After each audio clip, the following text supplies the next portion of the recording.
Well, this is going to be a very interesting one because we have an avatar of Tallulah somewhere, and she might pop up from time to time. And actually, I have no idea what she's going to say. I have a vague idea of some of the questions she's been asked, but hopefully the technology will work. But if not, we'll give the gist of what she intended. So, firstly, Lucy, thanks very much for all your support and also the way you've taken today on board, having to do it single-handedly and with the committee who've done an amazing effort and probably the best AGM and the most succinct I've seen from Women in Racing, so well done. But we're here to discuss racing home. And I think there's a question here. What is racing home? Why is it so important to the industry? And also to the industry employees, to racing employers, to the self-employed, but also to you personally. And I think what's very important about Racing Home, it transcends everything. It applies to every single person in the racing industry. And I think this is why that there has been widespread enthusiasm for the project from every single stakeholder. And I'm going to briefly just give you a heads up so that for those of you that haven't been involved in the project from the outside, you know where it is. And then we'll open it up to speaking to the panel who've all had a play in the project itself, and then open it up for discussion with them and also questions and answers. But I want to open up with a quote, which I think came from the initial report, which actually I have here. And you've all got leaflets on the table, which will give you a good idea of the portal, website, hub, whatever you want to call it. It is basically a ticking heart of Racing Home. There's also something about the Rehab Program, and we'll touch on that, and the amazing podcast from NEMI, which features speakers from all over the industry. But this was actually the Racing Home report, commissioned by Women in Racing, and an amazing job by Kate Clayton-Hathaway from Oxford Brookes University. And what's unusual about the report is it isn't a report that's put away on a dusty bookshelf somewhere and forgotten by the industry. This is a report that so many people in the industry had a hand in that they've actively got involved in promoting it and implementing it. And I think what was most important is that the report didn't just ask the questions at the workshops and the webinars and the symposium. The symposium was held first, where we invited 40 stakeholders, senior stakeholders from the industry.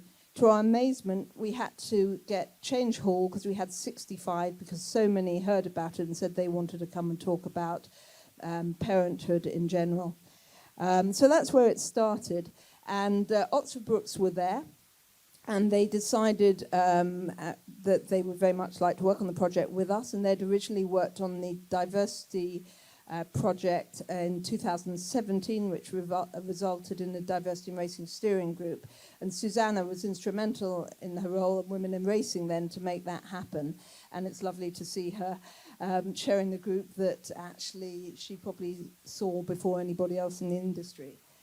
But out of this report, there were some very heart-rending quotes. We got people in the room as far as we could before COVID, and then we had them in webinars, and people really opened up and talked about what was bothering them. And this is a typical quote, and you'll find lots in the report. There is a silence about childcare and family life in some parts of the industry. And because you can't talk about it, it becomes taboo. And we realized that people were suffering in silence. They were going through feelings of guilt, isolation, juggling careers. And initially, obviously, the report was for women. Women in Racing commissioned it. But then we realized this was a thing about parenthood as well. There were men that felt that they weren't able to take a day off to go and watch their kids play football, or even pick them up from school because it would be frowned on. And it wasn't something in terms of paternity. When we talked to George about the numbers that people from NASA had taken paternity leave, you could hold it on one hand over a number of years. So there was a silence, and then we needed to break that. And those women stood up But we didn't want it to be a negativity about the industry, which we often have, and tell everybody all the problems and just leave them festering. Here we wanted to find the solutions. And what was so refreshing is the solutions came from the people that were part of the symposium, the workshop, the webinars. 125 people odd contributed to those solutions. And that's what Racing Home actually is. It has stakeholder buy-in, which makes it much more effective. But as I say, it's not just about women. It's now about working parents. It's also about carers. And it's about people considering a family, because we were finding out that younger generations were checking out of the industry. The industry suffers with retention issues, as we all know, and we all talk about the sustainability, and there was a conference about it last week. But if half your workforce is women, if 70% of joining the colleges are women, and we can't retain them because they feel that having a family is incompatible with the working existence in horse racing, we haven't got a sustainable future. I now believe we have, and I think it's time to talk to the panel about this, because Racing Home now is more than a portal. There are a number of objectives to it and a number of hurdles that we've identified, and they, we hope, will give people a future. But I'm going to start with Ed, because we always thank our sponsors fairly namelessly, but both with Tansy and Rob from the Racing Foundation, who have been very active in talking to us all the way through on this, and with Ed from Kindred Group. And it's been a real pleasure of mine, because I've learned more about how the industry operates from the betting gaming side by working with you than I hitherto knew. And we realise how much we can learn from you, and also I hope there's a little that you can learn from us. But Ed, he hasn't just led Kindred's commitment to Racing Home. He's not anonymous, I say, but he's just so informed and dedicated to the project. So my first question is, you're fairly evangelical about it. I thought I was, but till I met you.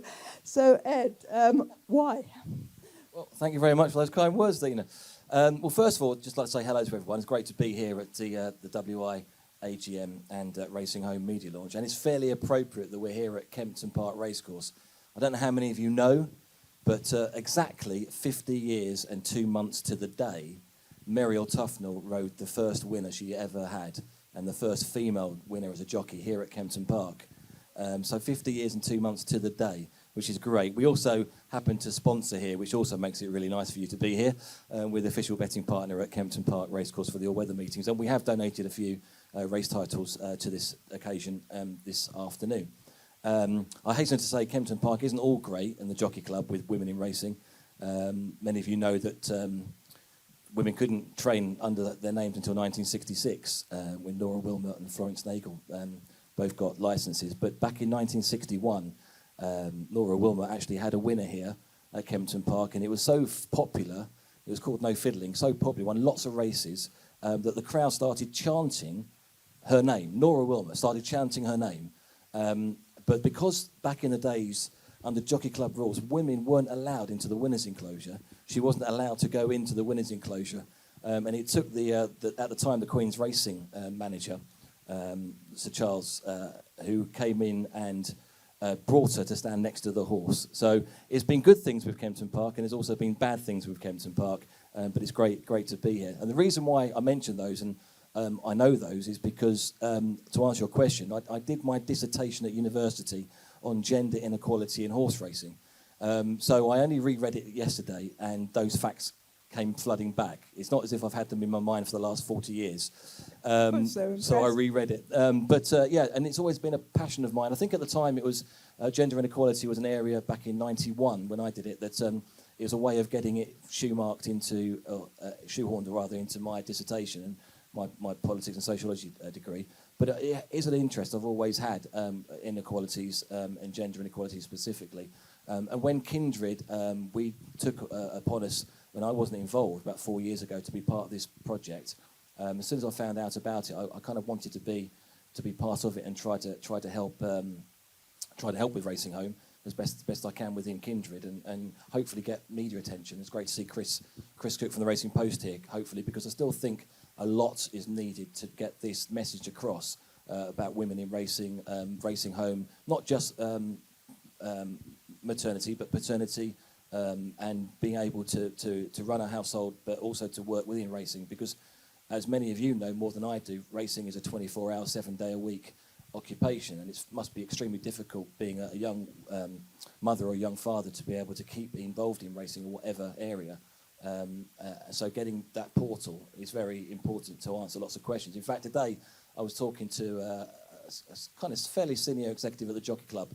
We're talking about sponsorship opportunities, but I said what I was doing, and she hadn't heard of Racing Home. And while I was on the phone, she looked at the portal and she said, "This is amazing." She definitely wanted to know more about it. So I'm really hoping that the Racing Post and other organisations that are here today will be able to tell their members and be able to get the message across, because I think the portal could be really informative in years to come. Why Kindred have got involved in it? Well, diversity and equality are key parts of the Kindred's sustainability framework. And we'll talk about a lot of that later on, I think. But it's been very important to us over the years, going back to 2018. We were founding member of, you mentioned the group earlier on, the All In Diversity Project. We were founding member of that. And we have various networks within Kindred. Natasha's here from Kindred. She's our DEI specialist. She moved from Westminster to Wimbledon, probably a sensible thing to do at this moment in time, understanding what's happening in the Westminster area. But she's been kind of fundamental in getting us 4 employee networks, which Womenkind is one. It should be Womenkind, shouldn't it, with Kindred, but it's Womenkind, which we'll talk about in a moment. But I should mention the other 3, because it is important to us. Diversity and neurodiversity, Every Kind, the Cultural Diversity Network, and the LGBTQIA plus networks. And each network has a overarching themes to educate, celebrate, which you've mentioned, support and include. And that's been part of it. And Womankind is one of those 4 networks. And just in terms of this, you obviously work very closely with us and with other measures around the sport. Do you think racing world and the betting gaming world works closely together and could learn more from each other? Because I think the one thing that really astonished me, I went to or listened to their sustainability conference, which was absolutely awesome. And now I'm hearing, I went to our one, which was also fairly impressive last week. And it's funny, even my terms there and ours actually were one world. But the ideas that Kindred had on sustainability were so powerful. And I'm thinking, I looked at the guest list after, and I think there were 350 odd people there, and I could see virtually nobody I knew from racing. I mean, nobody from racing, full stop. And then we had the industry conference the other day, and I'm thinking how many people were from the betting world. So it's just an interesting point, and I just wondered your thoughts on it while we're here, because I think this is how things should work. Well, I mean, gender's always been an important issue within the betting and gaming sector. I mean, before internet, when I wrote my dissertation, really there was no internet works, and the shops were mostly the way that in the UK people enjoyed a bet would go, and most people that worked in betting shops were women back in the day. They are now, but even in today's internet society, and we have over 1,500 people working in 5 or 6 countries with head offices at each one. There are a lot of the gender split between male and female is very close to 50-50. But in terms of senior management roles, it's not. And one of our commitments has been to have a gender role split of 50-50 by 2025. It's around about 30% at the moment. And it's proved difficult because you don't want to be doing positive discrimination. But we've set up with Womankind different groups to be able to look at that. We've got a women's steering group, which looks at female representation in management positions. We've got monthly network meetings, which looks at fair pay, paternity, as well as maternity. And we believe it's important. It's just not in the hands of women at Kindred. We even this aspect is represented from a broad range of people. And we also have the mentoring network, where we have people in high positions of responsibility talking to younger women and men about how they can progress in the company. And from a light-hearted approach, just to get people around the table, we've had plenty of comedy nights and comedy workshops where people can come and try to be, the next Sarah Pascoe, and be able to write works of art, and all that has kind of helped with what we're trying to do. So, in answer to your question, I think racing and betting probably don't work equally as well with each other as maybe they should. because there is a similar, there obviously is a similar agreement to why we should be working together. And the bottom line is that we work in uncertain times, and we work in an area now where people can't, we haven't got enough people to do jobs. We need to understand that the one area where we could look at areas of getting people into the workforce is through mothers that don't work and fathers that maybe don't work. And there's a real opportunity there, I think, at the moment to talk to both people within racing and within betting to fill those positions up. Thanks, Ed. And probably a good time to turn to Ali. And Ali was nearly late today for a very good reason, and I'd love you to discuss it. And I think we all see Ali as sort of the acclaimed broadcaster, CNN, Sky, Winning Post, BBC, you name it, and basically very famous for going behind the scenes. So if I can do a just brief behind the scenes with Ali. Do you want to explain that's what not it's my like real for life. you? That's my TV front, I suppose. Hi, everybody. It's great we're having this conversation because it doesn't just affect, just touching briefly, it doesn't just affect mothers, but it obviously hugely affects fathers. But employees who are employing so many females and men at the same age that might be having a family, but also colleagues as well that are going through it. So it's great that we're having this conversation. To put some sort of flesh on the bones, I've got two children, one who's 4, daughter who's 4, and one who's 1.5. So I had my daughter in midsummer, June 2018. At the time, I was working for CNN, covering all their horse racing, which is a monthly show. So traveling the globe, it was mostly abroad, Kentucky Derby, South America, Australia, you name it. Amazing, amazing locations. Also covering the Global Champions Tour show jumping. So basically loads of travel and loving it, living the best life. So the thought of suddenly being pregnant on screen and having a baby and then taking maternity, having any time off, didn't perhaps go down very well with sort of my idea of fun, but not that I was anti it. But anyway, sort of nature took over and found myself pregnant. And then it's dealing with the fact that I'm freelance and I step away from a job. Someone's going to fill it. Someone is going to take your role. And if they do a good job, it's theirs. That's the kind of nature of my business. So I didn't get any, there's no maternity pay. There's no there's no assurances that you're going to be walking back into your job. So it is very tough. I mean, I can talk through a bit more about the challenges, but I think that everyone has different challenges, and some people, but my particular one, I suppose, has been freelance and not wanting to give up life before babies, life before family.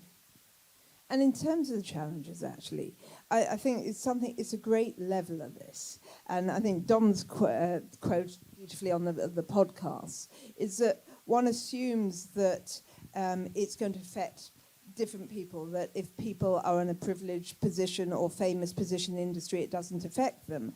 And I know we've done a lot of work, and Lizzie Kelly did a great podcast with Dana Mellor, two jockeys together. Fascinating if you haven't heard it. But it's a level of it.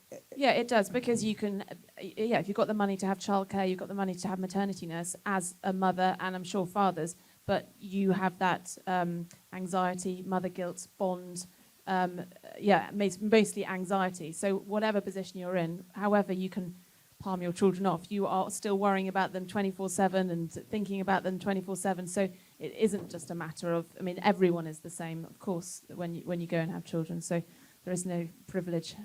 And the interesting thing is the guilt aspect, because that came across in the workshops, that everybody assumed the guilt was about leaving your children. And I know when I did some initial work for the mentoring program with the women of ARC, they were saying, well, actually, no, the guilt was there, but it was guilt that they were seen as not doing their job properly because they were worrying about their children. So it was kind of no win. Is that something that you feel resonates? Like today, you said I was a bit late because my daughter was having an induction in her new school and it overran by a quarter of an hour, and I kept on going, I need to go.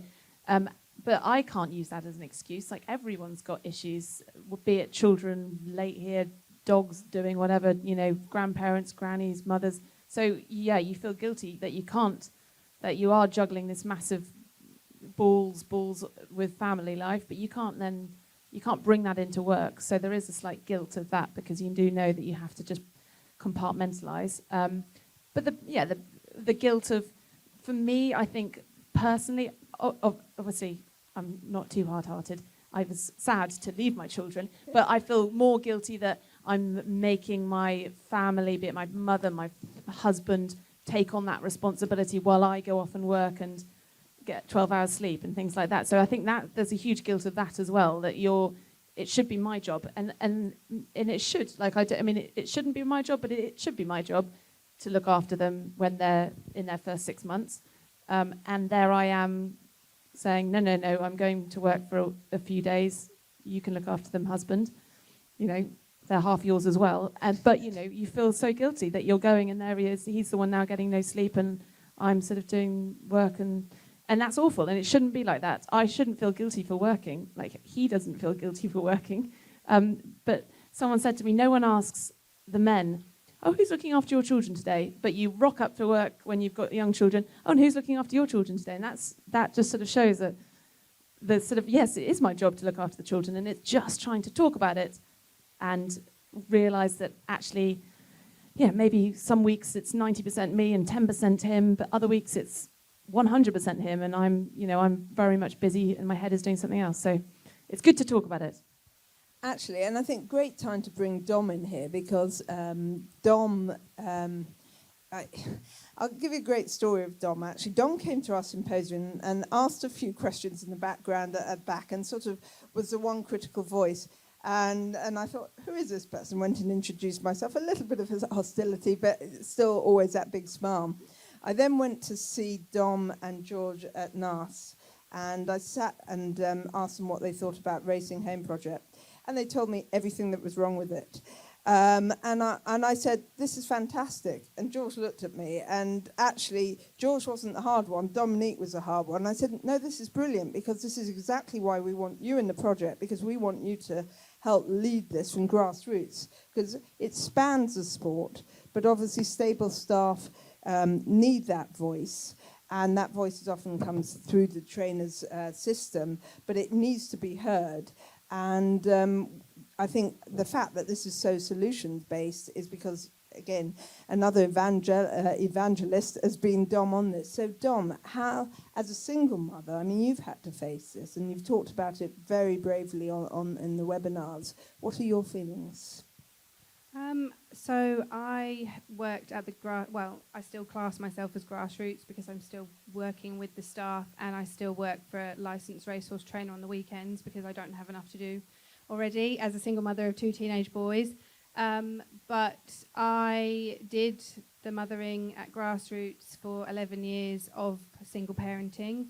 So when the opportunity arose to become involved in this project, I was putting my hand up first, because I felt that as someone who has lived it, I wanted to be involved in breaking the wheel, if you like, and putting it back together again for women and men who are parents at grassroots racing.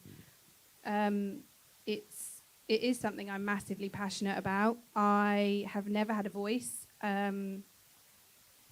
regarding this issue and these issues in the industry until now. And I'm thankful that I have an incredibly supportive employer who lets me run with it, because he says he agrees with me, and that's very much NAS's stance, that things need to change, because without that, we're already at sort of just over 50% of women working in the industry, over 70% of people joining the industry, the young people, are female.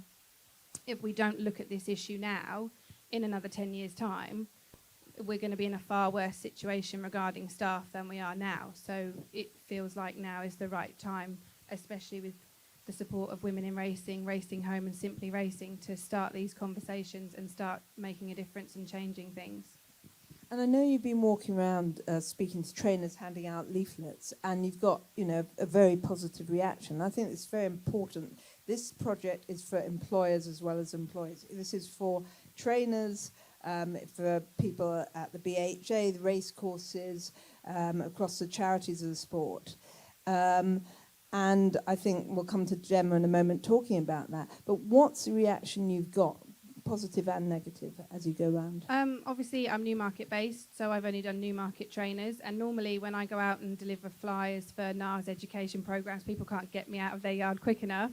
But it took me 3 mornings to get around Newmarket, simply because people wanted to talk about it. They're excited about it. The staff are my people, if you like, so they all wanted to talk about it. There's a lot of excited women, some women who have children of a similar age to mine that were saying, wow, I wish this had been around when I was coming back from having my children. As you can imagine, there was negative and positive feedback from trainers, and I would say that it would be the trainers I would have expected the negative feedback from, so it was not shocking, and they are normally my first visit, so I can get them out of the way and enjoy the rest of my day. But the positive ones, which I want to focus on because they're the ones that can help us make change, were incredible, and some of them said that they would happily put quotes to the funders because they think this is such a great initiative and it's very needed, and just really solidified the fact that it needs doing, and they're so happy that somebody's doing it. And it was, yeah, I felt quite emotional because it's something that I've poured my heart and soul into, and to hear people in the industry at my level of racing, if you like, sort of hearing their excitement and they're thankful that someone's doing something, was really great. And Gemma, coming to you, because you had to do a lot of the hard graft on the portal. And I think what was great about bringing Gemma in, yes, she's a superb solicitor, but she also comes from a racing background. And what we really didn't want was a whole load of dry handbook stuff that nobody reads. And we wanted the portal to live, and the feedback we got is that it lives. So Gemma, what were the challenges you faced, and what are the challenges you see as you've been working on this?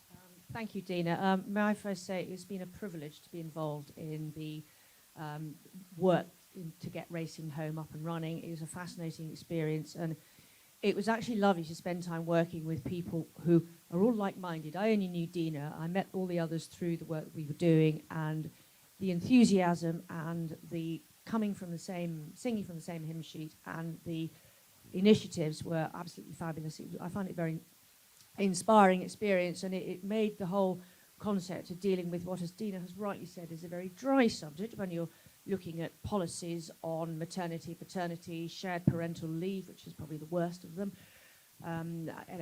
Time off for antenatal appointments can be pretty boring stuff, as my trainee will tell you time and time again. My job was to make it readable for the person in the street. I have, as Dina said, I have worked in racing. You may have wondered what a lawyer was doing here and what the connection to racing is. Well, my first career was in racing, and then I decided to change direction for better or worse and became an employment lawyer. So I knew about what would be needed to get the language right, that people would find it comprehensible and wasn't just legal speak. I had obviously the basic documents there and the understanding from an employment law perspective, but I also needed to make sure that the layman could actually understand what the language was and what we were trying to tell people and how to make it easily accessible, which I don't know whether I did or not. Whoever reads what I've drafted will hopefully be able to say. And I think it was fascinating working on, again, because what was also interesting, and thank you to our website designers, ICG, who are in the room today, because, again, one could say, let's draw up a website, and it's just a technical thing, we leave that to them, and we do this bit, but actually work with them, with Gemma, with Dom, with Tallulah, and also with another really unspoken hero of this, or heroine of this, Kate Clayton Hathaway, the original researcher. And what we've got a lot of in the portal, and what I think is the way forward, is best practice. We've put examples of best practice. If you look through, so that if you say, oh, there isn't a different way, there is. We've already found from some of the license award winner, and Paul, thanks for being there, because as I say, Dana's worked. She's, again, unfortunately not here. Dana Mellor's done a tireless work talking to trainers and getting examples of best practice. For those trainers that say there isn't another way, and for people in the industry, basically Kate sat there with Gemma, with Dom, and we've put these best practices in, and you will find them throughout, and I think they are illustrations that things can change. I mean, Ali, listening to this, because you haven't been involved in the project, does it surprise you? Do you think racing has the facility to change? Yes, definitely. And when I first started working in the industry 10, 15 years ago, the press room was sort of where I first started out, and it was a pretty hostile environment. There weren't many girls in it, and I sort of walked in fresh from journalism school, and it wasn't a sort of warm, welcoming place. That has changed, and now you go into a press room, and it's almost 50-50, and that's great to see. And it's likewise on the racecourse. I mean, when Hayley Turner first started winning Group 1s, and so more female jockeys are coming through, which is great, because if you go to the yards, it is very much more than 50-50, the female men. So it is good that we talk about these important issues, not just from the female point of view, but the male and the paternity as well, and the employee point of view, because it does really affect so many people, almost everyone in the industry. I think from my point of view, what I was surprised at when I went back and read my dissertation and looked at the stats that I got there, and having spoken to you at Ascot, it was just amazing to me that things haven't changed that much. I don't think in the years that have gone in between. I was amazed. I mean, I looked at number of lady jockeys there are, the number of rides they get. It's not that much difference. I think it was 6% of all rides back in '91 with women. It's only 9% now. We've only had 3 women that ride in the Derby. In 1996 was the first. It's amazing that. But I suppose you look at the top end, and there's been more success. Yeah, but you that's just hope that will then bring through more. You do, but I think a lot of the problem is with occupational segregation, and you've got horizontal and vertical segregation, whereby you get gender roles for women in society, but also in racing. They're stable lads, they're cashiers in betting shops, and they don't. You will eventually. I mean, Gay Kellaway wrote in Women in the Saddle. She said women are making slow. This is 1990s. Women are making slow but relentless progress in their efforts to be braked into to be tracked as equals in the world of flat racing. I wonder if you spoke to Gay Kellaway today, where she thinks she came when she spoke this 22 years ago, whatever it was, 32 years ago.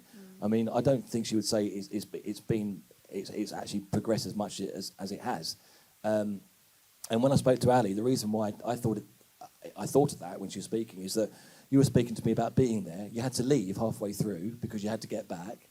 You were telling me about having worked at CNN where, you had to work out what you were going to wear because you were going to have to breastfeed at some stage. And, men don't have that problem, and that all affects work. And it's things like that are never going to change, but they need to be changed by the people that look at it, which is why Racing Home is so good, because it gives the answers to people like yourself or even, males and people. Your husband is in the racing industry. He was talking to me about that as well. And Racing Home will give answers to people that may not know answers. This senior executive in the Jockey Club, she was specifically interested in something that she found out. She just had a baby, and she was interested about the support she can get from being a recent mother. Yeah, and I think that's quite important, that we need to, or you need to, get the kind of Racing Home promoted within racing, so organisations know about it. And the work you've done with the racing trainers is brilliant, the racing yards, because that's where it's going to, I think, going to be seen to be best used. And I think it's interesting. The other day there was a question about jockeys at the industry conference for those that were there, and Julie Harrington basically answered it by directing it to Racing Home, which was a great plug for today and for the website. But actually, because that is the answer, when we're talking about why are we losing jockeys at a certain rate, and I know there's a lot of research being doing about that, so I'm not going to forecast that. But naturally, there are going to be jockeys that are successful, like Lizzie Kelly, that don't see that there's a future that riding. And I asked the question, when Holly wins a derby, which is a matter of time, or wins the jockey championship, which is a matter of time, wants to have a children, who's going to look after the child? Is it going to be her or Tom?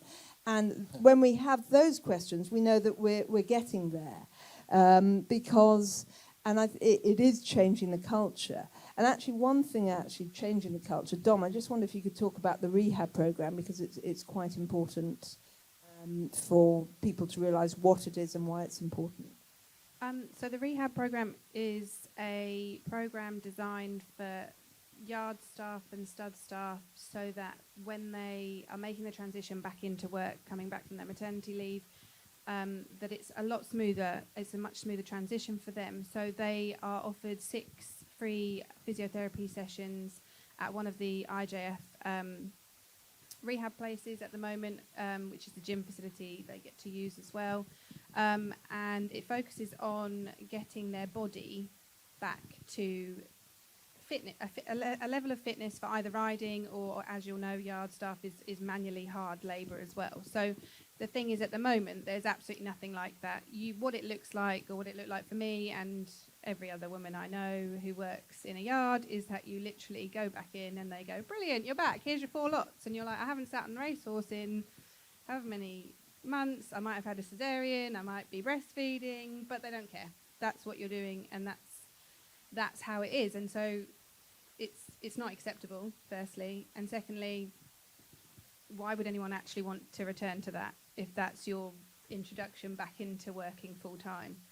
It makes it a difficult decision for women to decide whether they want to return or not. And we're hoping that with the rehab and support program, it will mean that it gives women more options, it gives them a better chance of being able to go back into racing. Because for me personally, I don't feel that a woman should have to choose between her career and having children. I feel that she should be able to make the choices with the support that's given to her by her employer, rather than it just being, this is how we're doing it, you can either like it or you can go.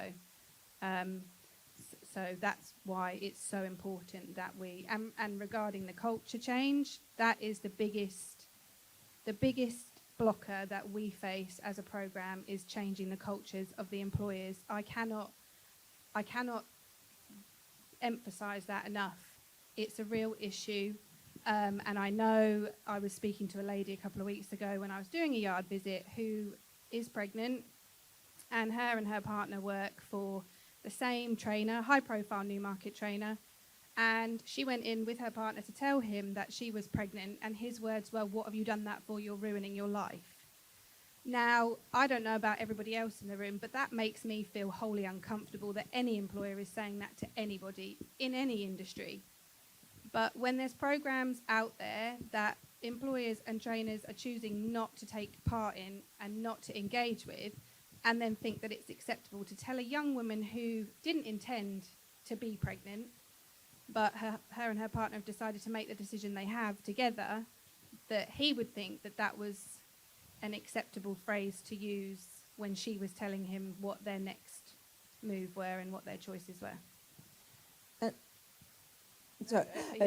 No, but it's amazing when you're in the thick of it and you talk about breastfeeding, how suddenly you realise you feel very isolated. That, I mean, I think I told you sort of, the places I've had to pump saved milk on in Portaloos and sort of all sorts of places, and you've got to find time in the day, and you're like, I just need to go away for 15 minutes, and then like, well, when are you going to be back?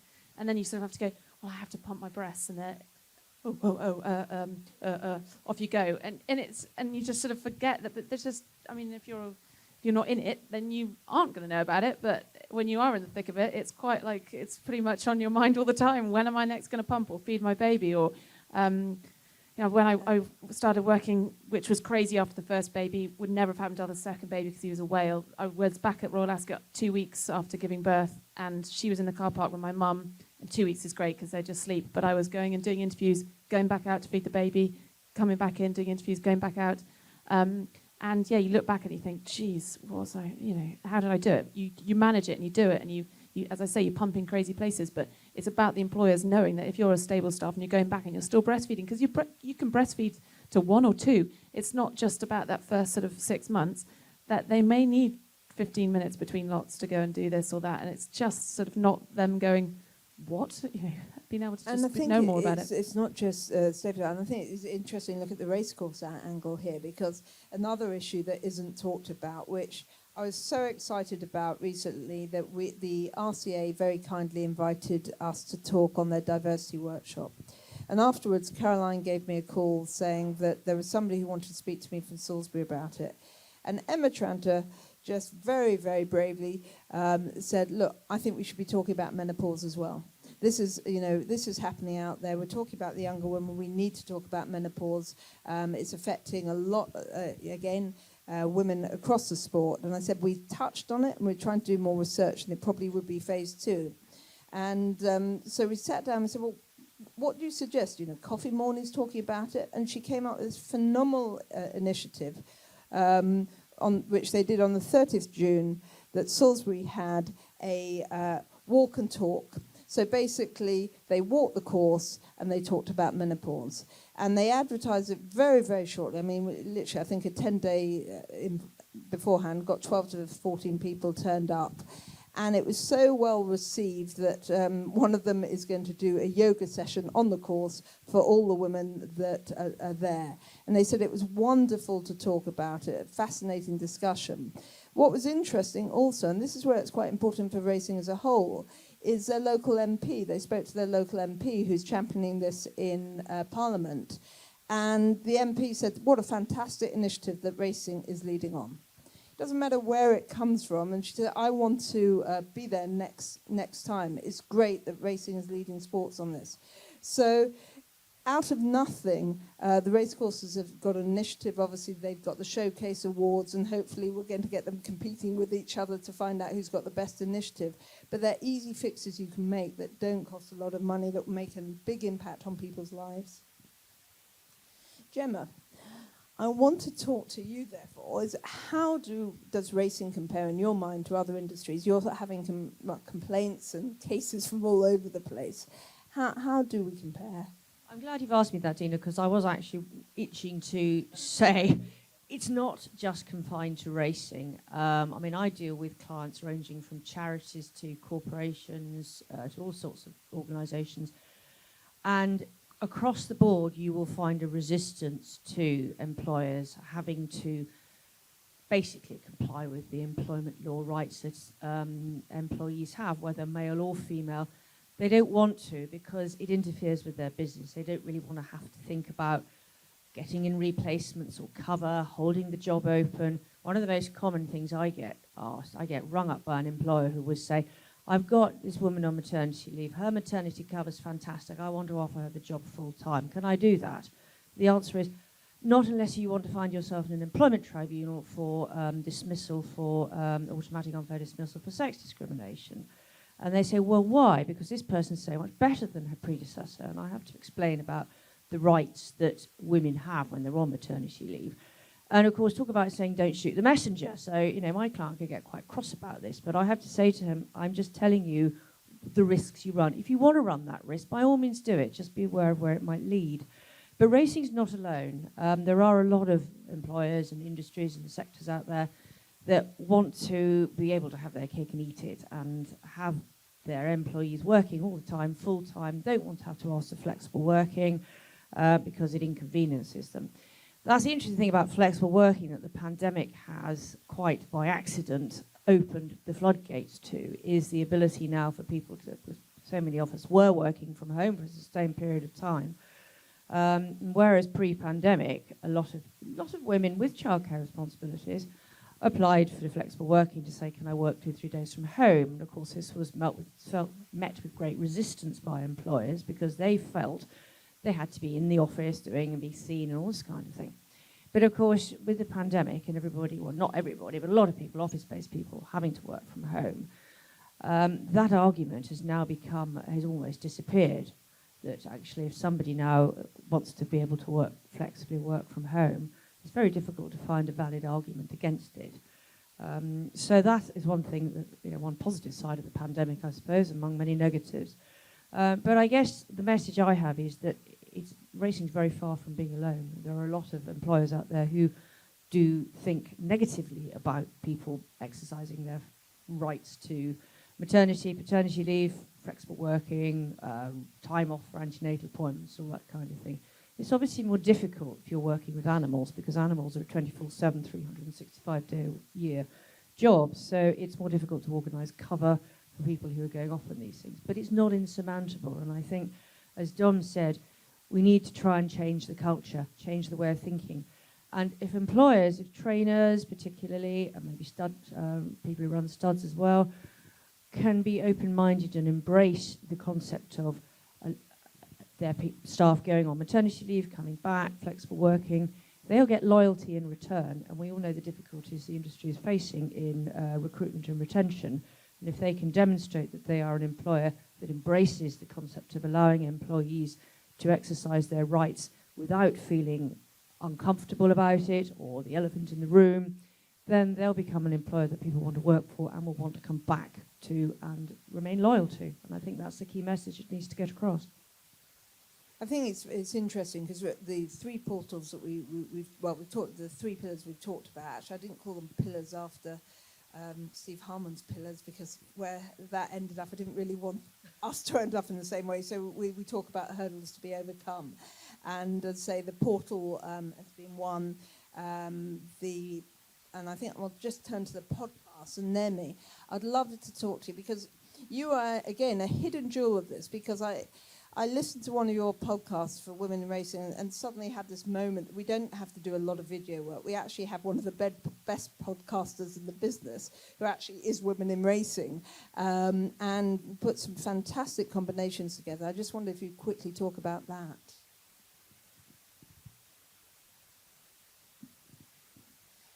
Yeah, sure. Thanks, Dina. Outside of my job being a vet, I also produce podcasts, and was delighted that Dina asked me to be involved with that. We'd done quite a few conversations for Women in Racing early in the pandemic, mostly YouTube conversations for those, with people like Anna Marie Phelps, Julie Harrington, etc. And it was brilliant to be able to pick this up for podcasts. They do have a really big impact and a really big listenership, and I think it's really good for people to be able to listen to them on the move. We would love it if more of the kind of racing organisations would promote the podcast, because I think the conversations have been really enlightening and surprising. And also, I think, as Gemma and Dom alluded to, both of whom have been guests on the podcast, actually. There's a few other people in this room I've spotted as well. Zoe was brilliant. The conversation moved in unexpected ways a lot of the time. Things like miscarriage were talked about very openly and very touchingly by several people, including some quite senior figures in the industry who talked about their own miscarriages and the response of their employer or otherwise in some situations. We talked with Claire Kubler and Andrea O'Keefe, both of whom have been recipients of the Licensed Team Champion Award, and a conversation that unfortunately was had off air was around things like joint licensing. The fact that Claire, as yet, is one of the only women to take up a joint license. We're seeing fathers and sons so often, but the role of potential husbands and wives or daughters to be taken in on those licenses as well, I think, is something that's a really important conversation to have. We've covered menopause, had a brilliant chat with Leo Powell, who, for those of you who don't know, is the editor of the Irish Field. He came out in later life and is a wonderful man who was in conversation with David Letts from Racing with Pride. And it's just been a real privilege to talk to those people and to hear about their experiences. Senior figures in the industry discussing a lot about lack of shared parental leave in particular has been a big one. And their reticence, the guilt that Ali mentioned as well. And Lizzie Kelly, in her wonderful way, told some fabulous stories about returning to work, and actually how positive people like Rupert Bell were to her when she was pumping and breastfeeding her baby in the midst of Aintree, and normalising conversations about that sort of thing, allowing her to return to work at quite an early stage. And I think the role of men as allies in facilitating that for women returning to work. But for me, the biggest takeaway, and I think as a woman who's 38 with a husband who has quite a big career, shared parental leave is the biggest one that needs to be worked on from a legal perspective. I think conversation with Gemma just made you realise what a minefield that is and how difficult it is to uptake, and the reason that people don't do it. That is absolutely... Sorry, no, legal point of view, but also just from a social, and do the men ask their employees? I mean, probably not, because they'll then, it's just the sort of the stigma that comes with it, and I think that's a huge, bigger point than the legal point. That is absolutely right, and I was about to mention exactly that. A lot of it is stigma that men don't want to be seen to be taking their share of the work in looking after the child. It is a very complex, overly complex set of regulations to operate, and I think this puts a lot of people off. I mean, I don't even start me on the steps you have to go through, because it is a minefield. The other thing I think, just generally speaking, why we've seen very little uptake is And this comes back to, gender inequality, whatever it may be, but more often than not, we tend to find in the areas that I work that it is the man who is the main breadwinner. So is he going to give up the bigger of the two incomes to go on quite possibly the equivalent of statutory maternity pay or the shared parental pay, to look after the child, to enable his wife to go back to work for a bit? Obviously, if she's the main breadwinner, it makes more sense. But then it depends upon the extent of the career that the woman has. Maybe her career progression is more important than the salary impacts. But there's all sorts of things to take into account. But the biggest issue in respect of operating it is the legal complexities of getting the whole shared parental leave up and running. But, I mean, did you do shared parental leave with your husband at all? No, I did suggest it. Sorry, because lots of people know my husband, and he's brilliant looking after them. But I think he thought, no, I can't even broach the subject with his employees, which is really bad because people know who he works for. Yeah, and I just hope that does change. But I have lots of friends who have really great jobs in London who have done it, and it's worked brilliantly. And so just the more people that are doing it, that would be great. That's good to hear, actually, that there are people doing it, because certainly I know of one of my employer clients who has had about 2 people that in the last several years who've wanted shared parental leave, and none of the others will touch it because it's just too complicated. So, I mean, Kindred has actually promoted paternal leave in terms of, I know so many people have actually, looked into it. And I think that kind of highlights the fact that it's an educative measure in terms of you need to tell people about what they can receive and achieve, which is why Racing Home Portal is really important, because it tells you about these things. And I think that in most of the issues that I've come across in diversity, equality and inclusion, it's all about trying to explain what the situation is and what is available to employers, and employees, and that's what Racing Home does. I was just going to say one more thing, which off the back of the podcast as well, which was, I think, the other conversation that's not had enough, we've mentioned single parenting, is the idea that there is more than one way to run a family. And I think a lot of us look at this from a very traditional parenting perspective. And I think now we live in an age where children are raised by grandparents, they're raised by same-sex parents, they're raised by blended families, step-parents.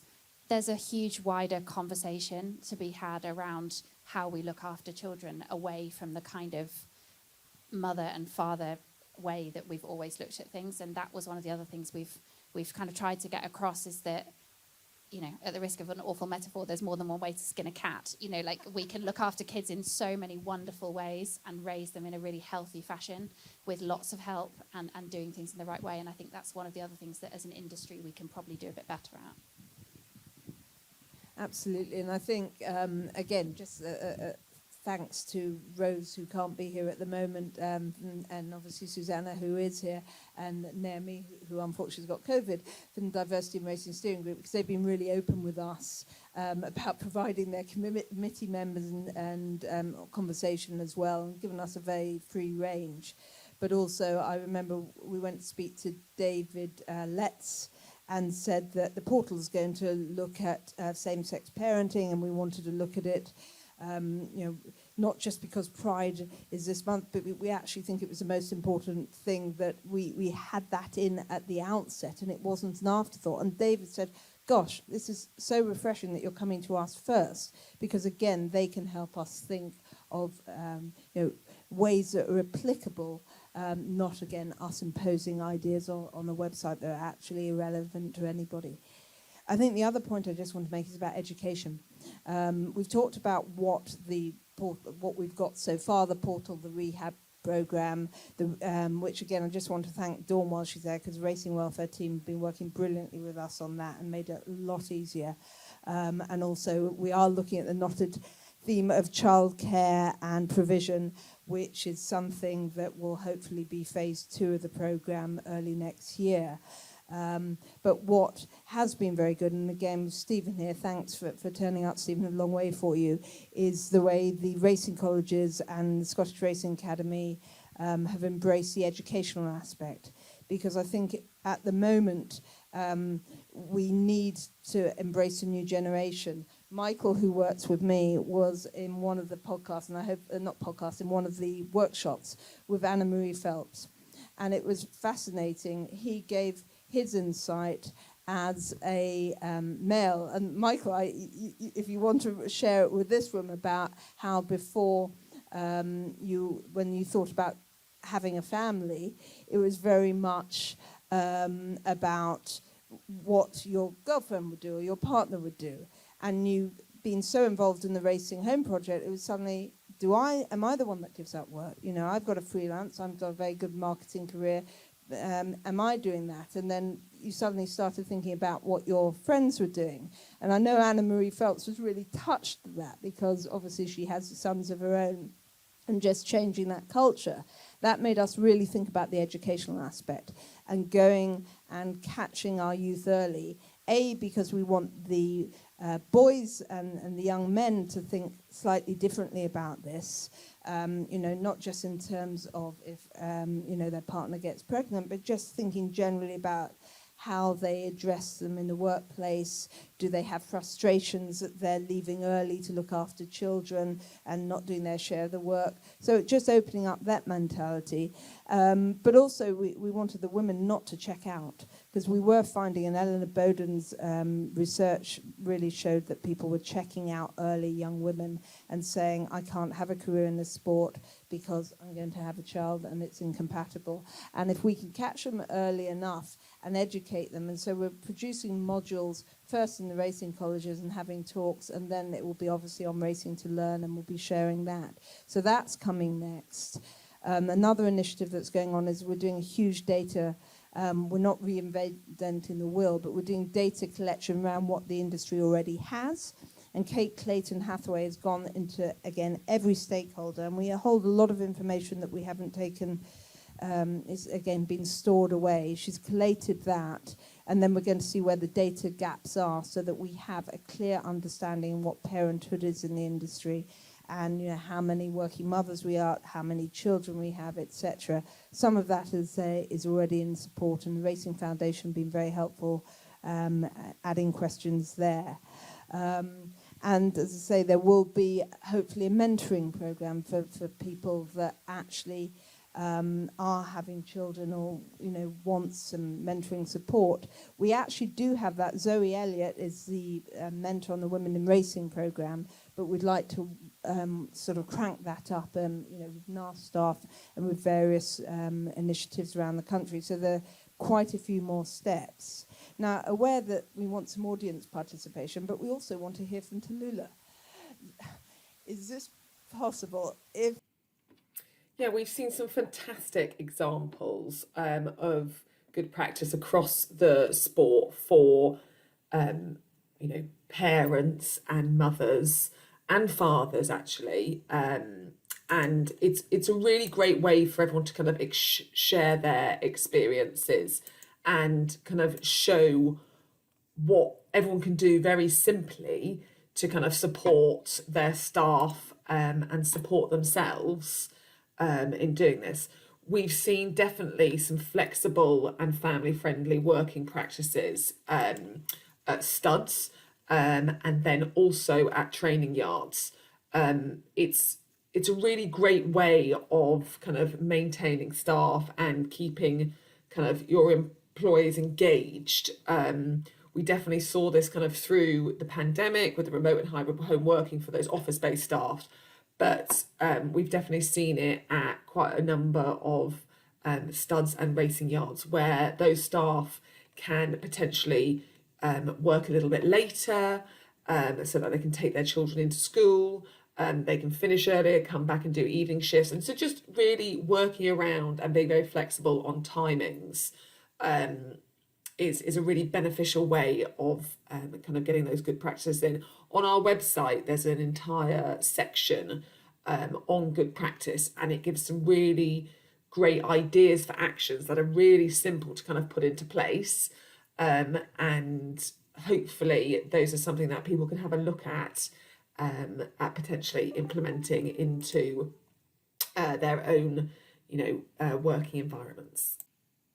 I think just by having this group of people in the room, you know, it's something that was a taboo subject. It wasn't being spoken about. We're now getting mainstream conversations across, our publications in the sport, on the broadcasters. Meaningful change is going to happen, but it only will happen when everyone kind of comes together to support it. We've already implemented a number of initiatives. We've got the physio program for mothers returning to physical work after having a baby. We're seeing that. We've got the work we've been doing with NARS. We've also got the website. We want to see all of those resources used and utilised, and it's something that can only grow and get bigger, but it needs everybody to get on